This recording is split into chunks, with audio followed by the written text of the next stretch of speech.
ಎಲ್ಲರಿಗೂ ನಮಸ್ಕಾರ. ಥಟ್ ಅಂತ ಹೇಳಿ ಕ್ವಿಜ್ ಕಾರ್ಯಕ್ರಮಕ್ಕೆ ತಮಗೆಲ್ಲ ಸ್ವಾಗತ. ರಾಮಕೃಷ್ಣ ಪರಮಹಂಸರು ಒಂದು ಸಲ ಊಟಕ್ಕೆ ಕೂತಿದ್ರಂತೆ. ಹೊಟ್ಟೆ ತುಂಬ ಊಟ ಮಾಡಿದ್ದಾರೆ. ಅಯ್ಯೋ, ಇನ್ನು ಸ್ಥಳನೇ ಇಲ್ಲಪ್ಪ, ಹೊಟ್ಟೆ ಪೂರ್ತಿ ತುಂಬ ಹೋಗಿಬಿಟ್ಟಿದೆ, ನಂಗೆ ಊಟ ಸಾಕು ಅಂತ ಹೇಳಿದ್ರಂತೆ. ಆಗ ಯಾರೊಬ್ಬರು ಬಿಸಿ ಬಿಸಿ ಜಿಲೇಬಿ ತಂದ್ರಂತೆ. ತಂದು ಕೂಡಲೇ ಪರಮಹಂಸರು ನನಗೆ 2 ಜಿಲೇಬಿ ಹಾಕಪ್ಪ ಅಂದ್ರಂತೆ.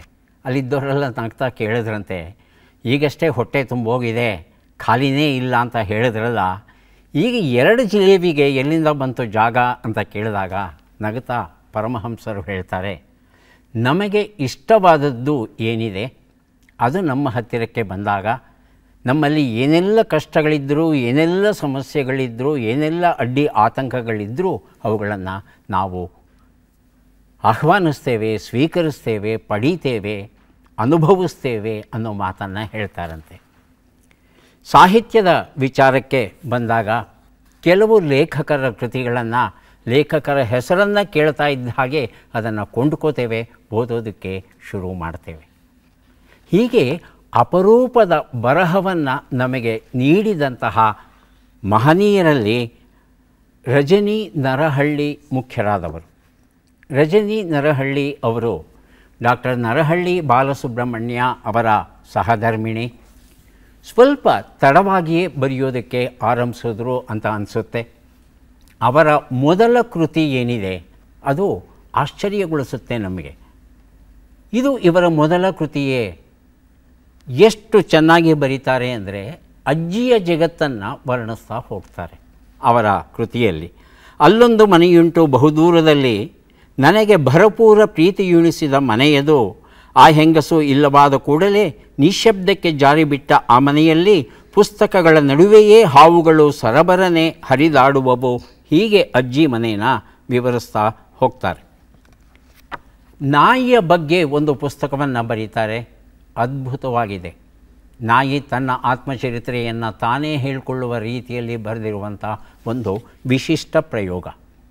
ಹೀಗೆ ರಜನಿ ನರಹಳ್ಳಿ ಅವರ ಸಾಹಿತ್ಯ ಏನಿದೆ, ಆ ಸಾಹಿತ್ಯಗಳನ್ನು ಓದಿ ಅರ್ಥ ಮಾಡಿಕೊಂಡು ಯಾಕೆ ನಾವು ಆ ಒಂದು ಸಾಹಿತ್ಯ ಕೃತಿಯನ್ನು ಓದಬೇಕು ಅನ್ನೋದರ ಬಗ್ಗೆ ವಿಚಾರ ಪ್ರಚೋದಕವಾಗಿ, ಹೃದಯವಾಗಿ ಒಂದು ಪುಸ್ತಕವನ್ನು ಬರೆದಿದ್ದಾರೆ.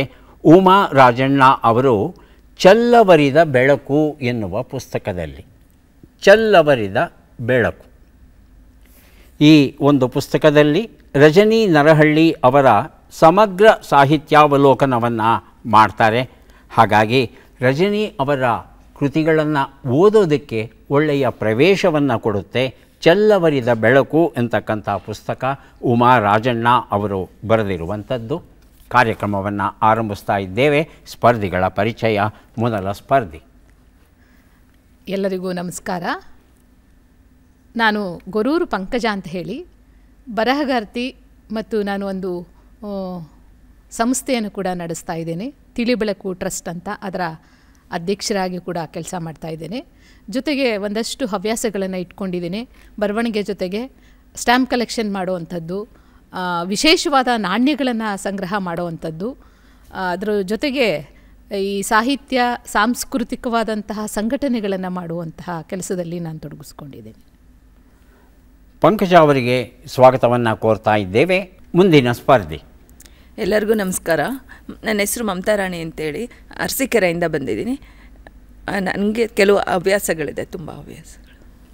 ಮಮತಾ ರಾಣಿ ಅವರಿಗೆ ಸ್ವಾಗತವನ್ನು ಕೋರ್ತಾ ಇದ್ದೇವೆ. ನಮ್ಮ ಮೂರನೆಯ ಸ್ಪರ್ಧಿ. ಎಲ್ಲರಿಗೂ ನಮಸ್ಕಾರ. ನಾನು ಶ್ರೀಲಕ್ಷ್ಮಿ ಮಲ್ಲೇಶ್ ಅಂತ ಅರಸೀಕೆರೆಯಿಂದ ಬಂದಿದ್ದೇವೆ. ಜೀವನ್ಮುಖಿ ಮಹಿಳಾ ಸಾಂಸ್ಕೃತಿಕ ಮತ್ತು ಸಮಾಜ ಸೇವಾ ಸಮಿತಿ ಅಂತ ಒಂದು ಸಂಸ್ಥೆಯನ್ನು ನಡೆಸ್ತಾ ಇದ್ದೇನೆ. ಅಲ್ಲಿ ಕಾರ್ಯದರ್ಶಿಯಾಗಿ ನಾನು ಕರ್ತವ್ಯ ನಿರ್ವಹಿಸ್ತಾ ಇದ್ದೇನೆ. ಹಾಗೆ ಮಕ್ಕಳಿಗೆ ವಾರಾಂತ್ಯದಲ್ಲಿ ನಾಟಕವನ್ನು ಕಲಿಸುವಂಥ ಹವ್ಯಾಸನ ನಾನು ಇಟ್ಕೊಂಡಿದ್ದೇನೆ. ಶ್ರೀಲಕ್ಷ್ಮಿ ಅವರಿಗೆ ಸ್ವಾಗತವನ್ನು ಕೋರ್ತಾ ಇದ್ದೇವೆ. ಮೂವರು ಸಿದ್ಧವಾಗಿದ್ದರೆ ಕಾರ್ಯಕ್ರಮ ಆರಂಭಿಸೋಣ. ಮೊದಲಿಗೆ ನಿಯಮಗಳನ್ನು ಒಮ್ಮೆ ನೋಡಿಬಿಡೋಣ. ಒಟ್ಟು 10 ಪ್ರಶ್ನೆಗಳು. ಮೊದಲು ಬಜರ್ ಒತ್ತಿದವರಿಗೆ ಉತ್ತರ ನೀಡುವ ಅವಕಾಶ. ಪ್ರತಿ ಸರಿ ಉತ್ತರಕ್ಕೆ ಒಂದು ಪುಸ್ತಕ ಬಹುಮಾನ. ಆಯ್ಕೆಗಳು ಬರುವ ಮೊದಲೇ ಬಜರ್ ಒತ್ತಿ ಸರಿ ಉತ್ತರ ನೀಡಿದರೆ 2 ಪುಸ್ತಕ ಬಹುಮಾನ. 100 ಅಂಕ ಗಳಿಸಿದವರಿಗೆ ಒಂದು ವಿಶೇಷ ಬಹುಮಾನ. ನಕಾರಾತ್ಮಕ ತಂತ್ರಗಳಿಗೆ ಅವಕಾಶವಿಲ್ಲ. ಮೊದಲ ಪುಸ್ತಕ ಪ್ರದರ್ಶಕ ಕಲೆಗಳಲ್ಲಿ ಆಧುನಿಕ ಶಿಕ್ಷಣ ಮತ್ತು ತರಬೇತಿ, ಸಂಪಾದನೆ ಪ್ರೊಫೆಸರ್ ನಾಗೇಶ್ ವಿ ಬೆಟ್ಟಕೋಟೆ ಅವರಿಂದ. ಮೊದಲ ಪ್ರಶ್ನೆ ಈಗ ಬಂತು. ಪ್ರಶ್ನೆಯನ್ನು ನೋಡೋಣ. ರಾಮ್ಸರ್ ತೇವಭೂಮಿ ವ್ಯಾಪ್ತಿಯಲ್ಲಿ 3 ನಗರಗಳನ್ನು ಸೇರಿಸಬೇಕೆಂದು ಕೇಂದ್ರ ಪರಿಸರ ಇಲಾಖೆ ಶಿಫಾರಸು ಮಾಡಿದೆ. ಇವುಗಳಲ್ಲಿ ಯಾವ ನಗರ ಅದರಲ್ಲಿ ಸೇರಿಲ್ಲ ಅಂತ ತಿಳ್ಕೋಬೇಕಾಗಿದೆ. ಆಯ್ಕೆಗಳನ್ನು ನೋಡೋಣ. ಇಂದೋರ್, ಗ್ವಾಲಿಯರ್, ಉದಯ್ಪುರ್, ಭೂಪಾಲ್. ಯಾವುದು ಸೇರಿಲ್ಲ ಹೇಳಿ ಪಂಕಜ? ಭೂಪಾಲ್. ಭೂಪಾಲ್ ಸೇರಿಲ್ಲ ಅಂತ ಹೇಳ್ತಾ ಇದ್ದಾರೆ ಶ್ರೀಲಕ್ಷ್ಮಿ. ಭೂಪಾಲ್. ಅದೇ ಉತ್ತರವಾ? ಹೌದು ಸರ್. ಉತ್ತರವನ್ನು ನೋಡೋಣ. ಸರಿಯಾದ ಉತ್ತರ ಗ್ವಾಲಿಯರ್ ಆಗಿತ್ತು.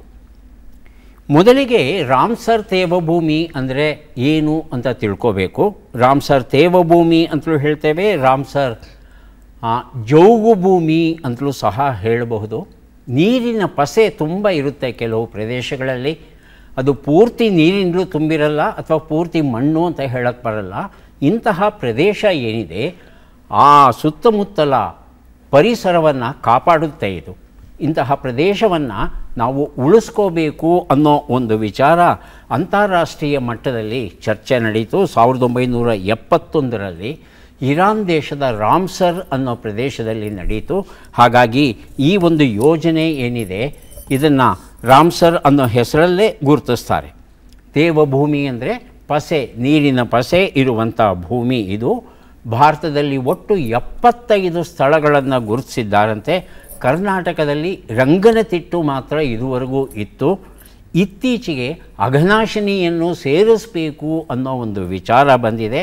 ಬೆಂಗಳೂರು ಮತ್ತು ಮೈಸೂರನ್ನು ಸಹ ಮನಸ್ಸು ಮಾಡಿದ್ರೆ ರಾಮ್ಸರ್ ತೇವಭೂಮಿಯಾಗಿ ಪರಿವರ್ತಿಸೋದು ಅಷ್ಟು ಕಷ್ಟ ಆಗಲಾರ್ದು.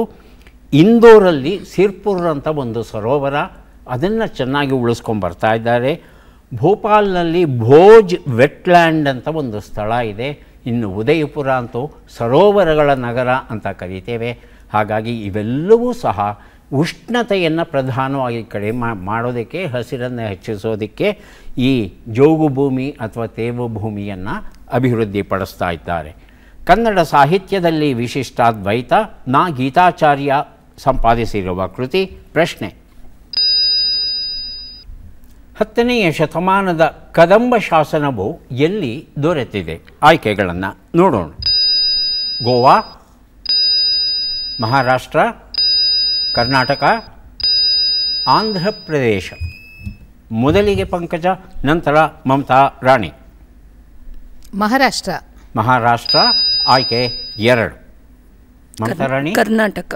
ಕರ್ನಾಟಕ ಆಯ್ಕೆ 3. ಸರಿಯಾದ ಉತ್ತರ ಈಗ ಬಂತು. ಸರಿಯಾದ ಉತ್ತರ ಗೋವಾ ಆಗಿತ್ತು. ದಕ್ಷಿಣ ಗೋವಾದಲ್ಲಿ ಒಂದು ಕಾಕೋಡ್ ಅಂತ ಸ್ಥಳ, ಅಲ್ಲಿ ಒಂದು ಮಹಾದೇವನ ದೇವಾಲಯ ಇದೆ. ಅಲ್ಲಿ ಕನ್ನಡ ಮತ್ತು ಸಂಸ್ಕೃತ ಭಾಷೆಯಲ್ಲಿ ಒಂದು ಶಾಸನವನ್ನು ಕೆತ್ತಿದ್ದಾರಂತೆ. ಕಲ್ಯಾಣ ಚಾಲುಕ್ಯದ ಮಾಂಡಲಿಕರಾದಂಥ ಗೋವಾದ ಕದಂಬರು ಏನಿದ್ದಾರೆ, ಕ್ರಿಸ್ತಶಕ 960ರಲ್ಲಿ ಇವರು ಒಂದು ಯುದ್ಧವನ್ನು ಮಾಡಿ ಒಂದು ಪ್ರದೇಶವನ್ನು ಗೆಲ್ತಾರಂತೆ, ಚಂದಾವರ ಅನ್ನೋ ಪ್ರದೇಶವನ್ನು ಶಿಲಾಹಾರರಿಂದ.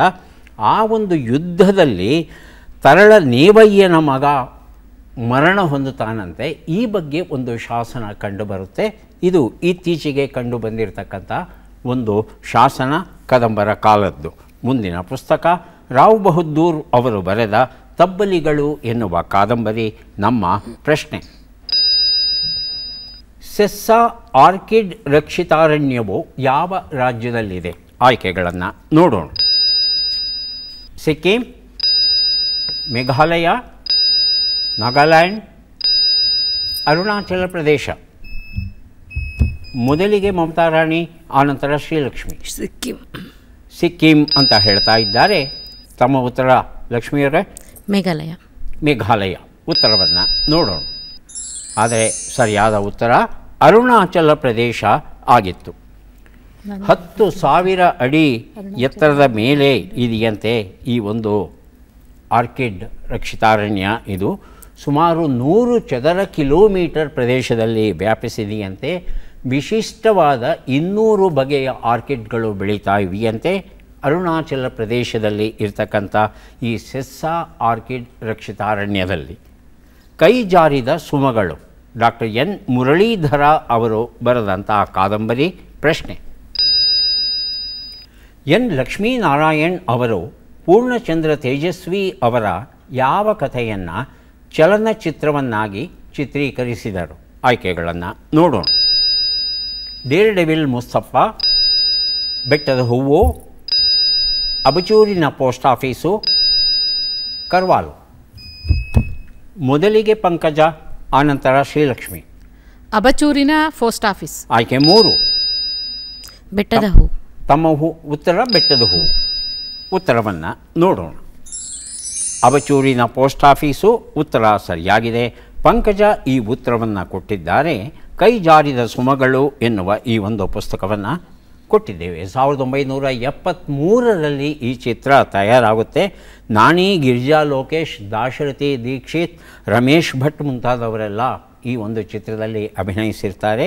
ವಿಜಯ ಭಾಸ್ಕರ್ ಅವರು ಸಂಗೀತವನ್ನು ಕೊಟ್ಟಿರ್ತಾರೆ. ಕಪ್ಪು ಬಿಳುಪಲ್ಲಿ ತೆಗೆದಂಥ ಈ ಚಿತ್ರ ಆಗಿನ ಕಾಲಕ್ಕೆ ಬಹುದೊಡ್ಡ ಸುದ್ದಿಯನ್ನು ಮಾಡಿತ್ತು. ಮುಂದಿನ ಪುಸ್ತಕ ಮಲೇರಿಯಾ ವ್ಯಾಧಿ, ಒಂದು ಸಮಗ್ರ ಪರಿಚಯ. ಡಾಕ್ಟರ್ CG ಕೇಶವಮೂರ್ತಿ ಬರೆದಿರುವಂಥದ್ದು. ಪ್ರಶ್ನೆಯನ್ನು ನೋಡೋಣ. ಬಿಟ್ಟ ಅಕ್ಷರಗಳನ್ನು ತುಂಬಿ. ಅಕ್ಷರಗಳು: ಳಂ, ವಿ, ಚೆ, ವಾ, ಕುರು.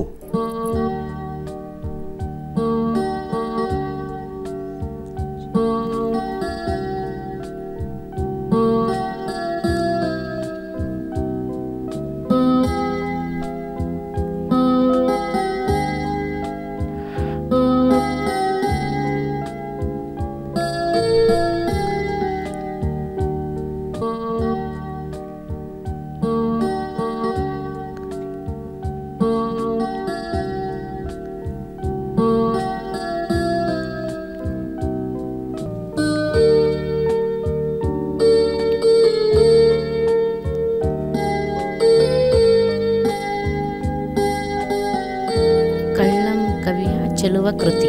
ಬಜರ್ ಒತ್ಬಿಟ್ಟು ಉತ್ತರ ಕೊಡಿಮ್ಮ. ಮೊದಲಿಗೆ ಪಂಕಜ, ಆನಂತರ ಶ್ರೀಲಕ್ಷ್ಮಿ. ಬೆಳ್ಳಂ ಕವಿ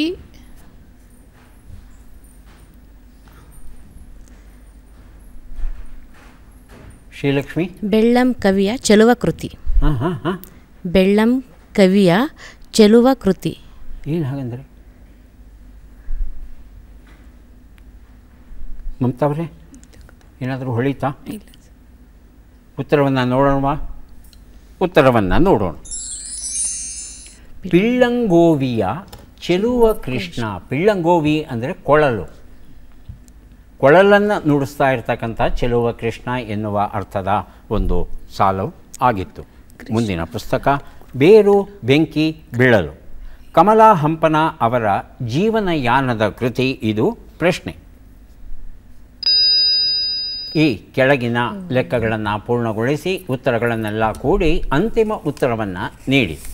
ಲೆಕ್ಕಗಳು ಈಗ ಬಂದಿವೆ. 56 ಕೂಡು 40, 61 ಕಳೆ 38, 12 ಗುಣಿಸು 12, 96 ಭಾಗಿಸು 8.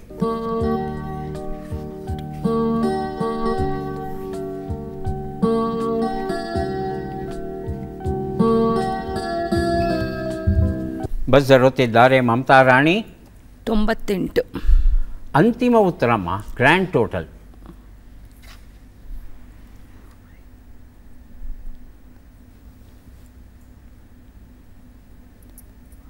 ಪಂಕಜ ಅವರು, ಶ್ರೀಲಕ್ಷ್ಮಿ.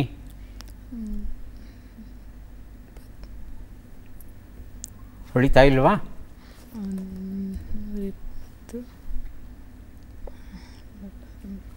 ಉತ್ತರವನ್ನು ನೋಡ್ತಾ ಹೋಗೋಣ. ಒಂದು ಉತ್ತರ 96. ಗೊತ್ತಾಯ್ತಮ್ಮ ಉತ್ತರ ಹೇಳಿ. 350. ಉತ್ತರವನ್ನು ನೋಡ್ತಾ ಹೋಗೋಣ. 1 96, 2 ಉತ್ತರ 23, 3 ಉತ್ತರ 144, 4 ಉತ್ತರ 12, ಎಲ್ಲವನ್ನು ಕೂಡಿದರೆ 275 ಬಂದಿದೆ. ಇದು ಸರಿಯಾದ ಉತ್ತರ ಆಗಿತ್ತು. ಮುಂದೆ ನಾವು ಕೊಡಲಿದ್ದೇವೆ ಬಳ್ಳಾರಿ ಜಿಲ್ಲಾ ಮತ್ತು ತಾಲೂಕು ಕನ್ನಡ ಸಾಹಿತ್ಯ ಸಮ್ಮೇಳನಾಧ್ಯಕ್ಷರ ಭಾಷಣಗಳ ಕೃತಿ. ಸಂಪಾದಕರು ಸಿರಿಗೆರೆ ಯರಿಸ್ವಾಮಿ ಅವರು. ನಾವು ಕೇಳುವ ಪ್ರಶ್ನೆ ಈಗ ಬಂತು. ಈ ಪದ್ಮ ಪುರಸ್ಕೃತರನ್ನು ಗುರುತಿಸಿ. ಚಿತ್ರವನ್ನು ನೋಡೋಣ.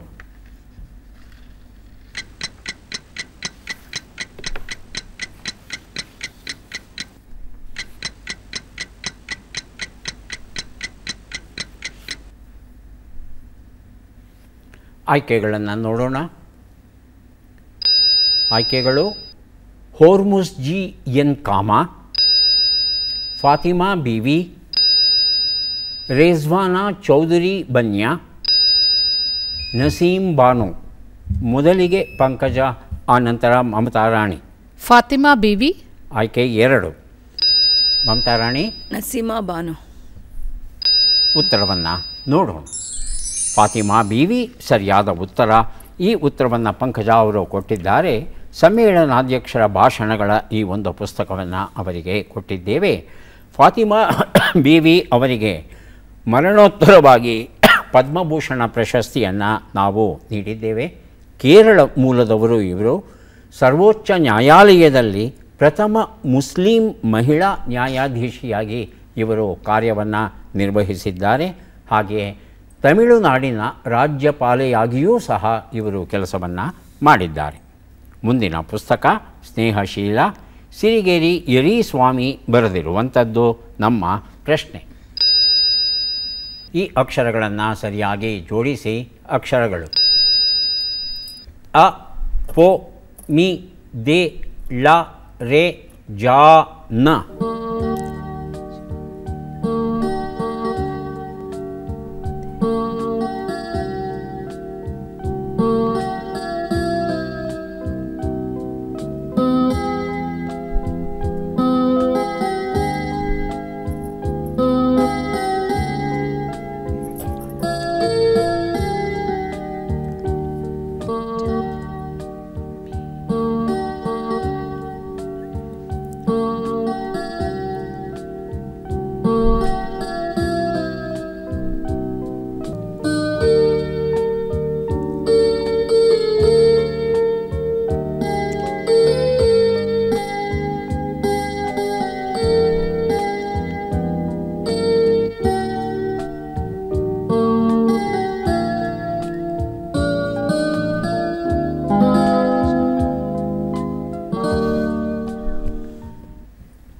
ಹೇಳಿ ಪಂಕಜ.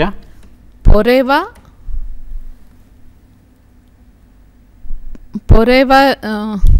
ಜಾನ್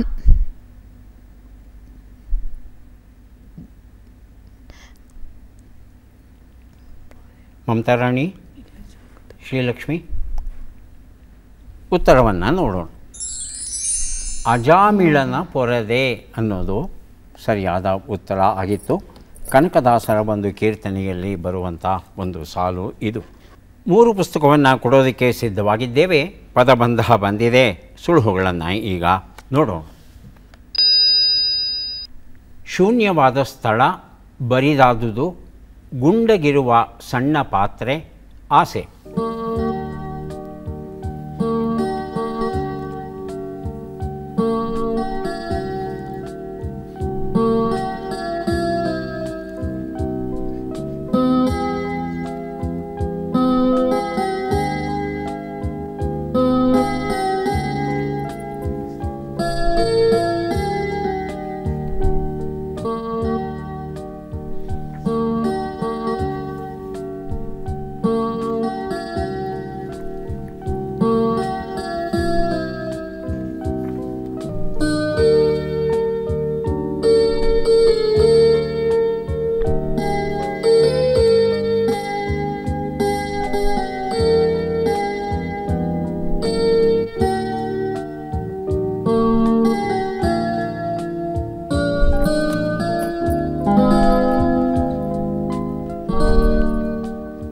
ಒಂದು ನಿಮಿಷದ ಕಾಲಾವಕಾಶ ಮುಕ್ತಾಯ ಆಗಿದೆ.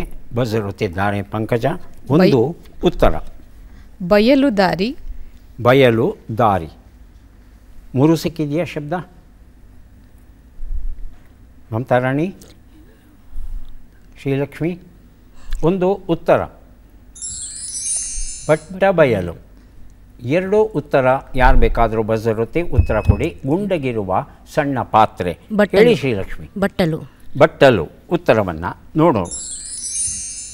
ಬಟ್ಟಲು ಉತ್ತರ ಸರಿಯಾಗಿದೆ. 3 ಉತ್ತರ ಬಜರುತ್ತಿದ್ದಾರೆ ಪಂಕಜ ಅವರು. ವೇದಿಕೆಯ ಮೇಲೆ ನಿಂತು ಮಾತನಾಡುವುದು. ಆಸೆ. ಆಸೆ. ಪಂಕಜ ಅವರೇ, ಪಾಸ್. ಲಕ್ಷ್ಮಿಯವರು ಬಜರ್ ಹೊತ್ತಿದ್ದಾರೆ. ಹೇಳಿ ಲಕ್ಷ್ಮಿ. ಬಯಕೆ. ಬಯಕೆ ಉತ್ತರವನ್ನು ನೋಡೋಣ. ಬಯಕೆ ಉತ್ತರ ಸರಿಯಾಗಿದೆ. ಕನ್ನಡ ಎಂದರೆ ಬರೀ ನುಡಿ ಅಲ್ಲ. ಈ ಒಂದು ಪುಸ್ತಕವನ್ನು, ಒಟ್ಟು 2 ಪುಸ್ತಕವನ್ನು ಶ್ರೀಲಕ್ಷ್ಮಿ ಅವರಿಗೆ ಕೊಟ್ಟಿದ್ದೇನೆ. ಈಗ ಬಂದಿದ್ದೇವೆ ಕೊನೆಯ ಘಟ್ಟಕ್ಕೆ. ಚಟ್ಪಟ್ ಚಿನ್ಕುರಳಿ. 5 ಪ್ರಶ್ನೆಗಳು. ಮೊದಲ ಅವಕಾಶ ಪಂಕಜ ಅವರಿಗೆ. ಆರಂಭಿಸಬಹುದಾ? ಹಾಂ. ಮೊದಲ ಪ್ರಶ್ನೆ. ದಂಗುಬಡಿ ಎನ್ನುವ ನುಡಿಗಟ್ಟಿನ ಅರ್ಥವೇನು? ಬೆರಗಾಗೋ ಆಕ್ರಮಣವನ್ನು ಮಾಡು. ಬೆರಗಾಗು. ಮುಂದಿನ ಪ್ರಶ್ನೆ. ಬೆತ್ತ, ಕೋಲು ಎಂಬ ಅರ್ಥವನ್ನು ಕೊಡುವ ಶಬ್ದ ಯಾವುದು? ಚಡಿ, ಕಡಿ. ಚಡಿ. ಮುಂದಿನ ಪ್ರಶ್ನೆ. ಮಹಾಭಾರತದಲ್ಲಿ ಅಜಾತಶತ್ರು ಎಂಬ ಬಿರುದು ಯಾರಿಗೆ ದಕ್ಕಿದೆ? ಕೃಷ್ಣ, ಯುಧಿಷ್ಠಿರ? ಕೃಷ್ಣ. ಮುಂದಿನ ಪ್ರಶ್ನೆ. ಈ ಗಾದೆಯನ್ನು ಪೂರ್ಣಗೊಳಿಸಿ. ಹರಿಯೋವರೆಗೂ ಎಳಿಬಾರದು. ಮುಂದಿನ ಪ್ರಶ್ನೆ. ಈ ಒಗಟನ್ನು ಬಿಡಿಸಿ. ಮುಳ್ಳವನ ಹೊಟ್ಟೆಯಲ್ಲಿ ಮಿದುವಾದ ಮಗಳು, ಮಗಳ ಹೊಟ್ಟೆಯಲ್ಲಿ ಚಿಂತಾಮಣಿ. ಹೂ ಮತ್ತು ಗಿಡ. ಉತ್ತರವನ್ನು ನೋಡೋಣ. 1 ಉತ್ತರ ದಂಗುಬಡಿ, ಬೆರಗಾಗು ಸರಿಯಾಗಿದೆ. 2 ಉತ್ತರ ಬೆತ್ತ, ಕೋಲು, ಚಡಿ ಸರಿಯಾಗಿದೆ. 3 ಉತ್ತರ ಯುಧಿಷ್ಠಿರ ಆಗಿದ್ದ, ಕೃಷ್ಣ ಅಲ್ಲ. 4ನೇ ಪ್ರಶ್ನೆಗೆ ಉತ್ತರ ಹರಿಯೋವರೆಗೆ ಎಳೆಯಬಾರದು, ಮುರಿಯೋವರೆಗೂ ಬಗ್ಗಿಸಬಾರ್ದು, ಒಂದು ಮಿತಿ ಇರಬೇಕು ಎನ್ನುವ ಗಾದೆ ಮಾತು. 5ನೇ ಪ್ರಶ್ನೆಗೆ ಉತ್ತರ ಇದು ಹಲಸಿನ ಹಣ್ಣಿನ ವರ್ಣನೆ ಆಗಿತ್ತು. ತಾವು 2 ಪ್ರಶ್ನೆಗಳಿಗೆ ಸರಿಯಾದ ಉತ್ತರ ಕೊಟ್ಟಿದ್ದೀರಿ. 2 ಪುಸ್ತಕಗಳನ್ನು ತಮಗೆ ಕೊಟ್ಟಿದ್ದೇವೆ. ಈಗ ಮಮತಾ ರಾಣಿ ಅವರಿಗೆ ಅವಕಾಶ ಬರ್ತಾ ಇದೆ. ಸಿದ್ಧವಾಗಿದ್ದರೆ ಆರಂಭಿಸ್ತೇವೆ. ಮೊದಲ ಪ್ರಶ್ನೆ. ದಂಗು ಬಡಿಸು ಎನ್ನುವ ನುಡಿಗಟ್ಟಿನ ಅರ್ಥವೇನು? ದಂಗೆ ಏಳುವಂತೆ ಮಾಡು, ಚಕಿತಗೊಳಿಸು. ಚಕಿತಗೊಳಿಸು. ಮುಂದಿನ ಪ್ರಶ್ನೆ. ಸ್ವಲ್ಪ ಹೊತ್ತು ಎಂಬ ಅರ್ಥವನ್ನು ಕೊಡುವ ಶಬ್ದ ಯಾವುದು? ಚಣ, ಜಣ. ಜಣ. ಮೊದಲನೇದ, ಎರಡನೇದ? ಫಸ್ಟ್ನೇದು. ಮೊದಲನೇದು. ಕೇವಲ ಹರಿನಾಮ ಸ್ಮರಣೆಯಿಂದ ವೈಕುಂಠವನ್ನು ಸೇರಿದ ದುಷ್ಟ ಬ್ರಾಹ್ಮಣ ಯಾರು? ಅಜಾಮಿಳ, ಅಜಾಮುಖಿ? ಅಜಾಮುಖಿ. ಮುಂದಿನ ಪ್ರಶ್ನೆ. ಈ ಗಾದೆಯನ್ನು ಪೂರ್ಣಗೊಳಿಸಿ. ಹಲ್ಲಿದ್ದಾಗ ಕಡಲೆ ತಿನ್ನು. ಕಡಲೆ ತಿನ್ನು. ಕಡಲೆ ತಿನ್ನು. 5ನೇ ಪ್ರಶ್ನೆ. ಈ ಒಗಟನ್ನು ಬಿಡಿಸಿ. ಅವ್ವನೊಳಗೆ ಮಗಳು ಹೋಗ್ತಾಳೆ, ಮಗಳೊಳಗೆ ಅವ್ವ ಹೋಗಲ್ಲ. ಉತ್ತರವನ್ನು ನೋಡೋಣ. 1 ಉತ್ತರ ದಂಗು ಬಡಿಸು, ಚಕಿತಗೊಳಿಸು ಸರಿಯಾಗಿದೆ. 2 ಉತ್ತರ ಸ್ವಲ್ಪ ಹೊತ್ತು, ಚಣ ಸರಿಯಾಗಿದೆ. 3 ಉತ್ತರ ಅಜಾಮಿಳ ಆಗಿತ್ತು, ಅಜಾಮುಖಿ ಅಂತ ತಾವು ಹೇಳಿದ್ರಿ. 4ನೇ ಪ್ರಶ್ನೆಗೆ ಉತ್ತರ ಹಲ್ಲಿದ್ದಾಗ ಕಡಲೆಯನ್ನು ತಿನ್ನು, ಉತ್ತರ ಸರಿಯಾಗಿದೆ. 5ನೇ ಪ್ರಶ್ನೆಗೆ ಸೇರು, ಪಾವು ಸರಿಯಾದ ಉತ್ತರ ಆಗಿತ್ತು. ಎಷ್ಟು ಸರಿ ಉತ್ತರ ಕೊಟ್ರಿ? 3 ಅಲ್ವಾ? 3 ಪುಸ್ತಕಗಳನ್ನು ತಮಗೆ ಕೊಡ್ತಾ ಇದ್ದೇವೆ. ಈಗ ಶ್ರೀಲಕ್ಷ್ಮಿ ಅವರಿಗೆ ಅವಕಾಶ ಬರ್ತಾ ಇದೆ. ಸಿದ್ಧವಾಗಿದ್ದೀರಾ? ಮೊದಲ ಪ್ರಶ್ನೆ. ದಂಡನೀತಿ ಎನ್ನುವ ನುಡಿಗಟ್ಟಿನ ಅರ್ಥವೇನು? ಶಿಕ್ಷೆಯನ್ನು ಕೊಡುವುದು, ವ್ಯರ್ಥ ಮಾಡುವುದು. ಶಿಕ್ಷೆಯನ್ನು ಕೊಡುವುದು. ಮುಂದಿನ ಪ್ರಶ್ನೆ. ದ್ವಿದಳ ಧಾನ್ಯ, ಕಡಲೆ ಎಂಬ ಅರ್ಥವನ್ನು ಕೊಡುವ ಶಬ್ದ ಯಾವುದು? ಚಣಕಿ, ಚಣಂಗಿ? ಚಣಕಿ. ಮುಂದಿನ ಪ್ರಶ್ನೆ. ಇಲ್ವಲ ಮತ್ತು ವಾತಾಪಿ ಎಂಬ ರಾಕ್ಷಸರ ತಾಯಿಯು ಯಾರು? ಅಜಾಮುಖಿ, ಅಜೀಗರ್ತ? ಅಜೀಗರ್ತ. ಮುಂದಿನ ಪ್ರಶ್ನೆ. ಈ ಗಾದೆಯನ್ನು ಪೂರ್ಣಗೊಳಿಸಿ. ಹಸಿವಿಗೆ ರುಚಿ ಬೇಡ. ಮುಂದಿನ ಪ್ರಶ್ನೆ. ಈ ಒಗಟನ್ನು ಬಿಡಿಸಿ. ಅಕ್ಷರ ಉಂಟು, ಲಿಪಿಯಲ್ಲ. ಶಾಸನ ಉಂಟು, ಶಿಲೆಯಲ್ಲ. ಪೈರುಂಟು, ಗದ್ದೆಯಲ್ಲ. ಉತ್ತರವನ್ನು ನೋಡ್ತಾ ಹೋಗೋಣ. 1 ಉತ್ತರ ದಂಡನೀತಿ, ಶಿಕ್ಷೆಯ ಮೂಲಕ ಹಾದಿಗೆ ತರುವುದು ಸರಿಯಾಗಿದೆ. 2 ಉತ್ತರ ದ್ವಿದಳ ಧಾನ್ಯ, ಕಡಲೆ, ಚಣಂಗಿ ಆಗಿತ್ತು. ಚಣಕಿ ಅಂತ ಹೇಳಿದ್ರಿ. ಮೂರನೇ ಪ್ರಶ್ನೆ ಅಜಾಮುಖಿ ಆಗಿತ್ತು. ಉತ್ತರ ಕೊಟ್ಟಿದ್ದೀರಿ ಅಲ್ವಾ? ಇಲ್ಲ ಸರ್. ಇಲ್ಲ, ಕೊಟ್ಟಿಲ್ಲ. ನಾಲ್ಕನೇ ಪ್ರಶ್ನೆಗೆ ಉತ್ತರ ಹಸಿವಿಗೆ ರುಚಿ ಬೇಡ, ನಿದ್ದೆಗೆ ಹಾಸಿಗೆ ಬೇಡ ಅನ್ನೋದು ಸರಿಯಾದ ರೂಪ. ಐದನೇ ಪ್ರಶ್ನೆಗೆ ಉತ್ತರ ಇದು ರೂಪಾಯಿ ನಾಣ್ಯದ ವರ್ಣನೆ ಆಗಿತ್ತು. ಹಾಗಾಗಿ ತಾವು ಒಂದು ಸರಿ ಉತ್ತರ ಕೊಟ್ಟಿದ್ದೀರಿ, ಒಂದು ಪುಸ್ತಕವನ್ನು ತಮಗೆ ಕೊಟ್ಟಿದ್ದೆ. ಯಾರಿಗೆ ಎಷ್ಟು ಪುಸ್ತಕಗಳು ಬಂದಿವೆ ಅದನ್ನು ನೋಡುವ ಸಮಯ ಈಗ ಬಂತು. ಮೊದಲು ಪಂಕಜ ಅವರಿಗೆ 4 ಪುಸ್ತಕಗಳನ್ನು ಕೊಡ್ತಾ ಇದ್ದೇವೆ. ಪುಸ್ತಕಗಳನ್ನು ಸ್ವೀಕರಿಸಿ ಕಾರ್ಯಕ್ರಮದಲ್ಲಿ ಭಾಗಿಯಾಗಿದ್ದಕ್ಕೆ ತಮಗೆ ಅಭಿನಂದನೆಗಳು.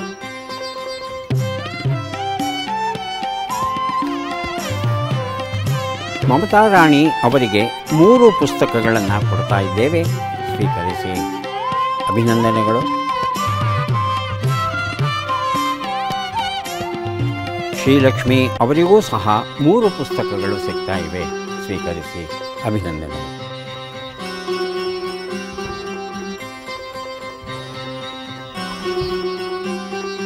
ಮತ್ತೆ ಭೇಟಿಯಾಗೋಣ. ನಮಸ್ಕಾರ.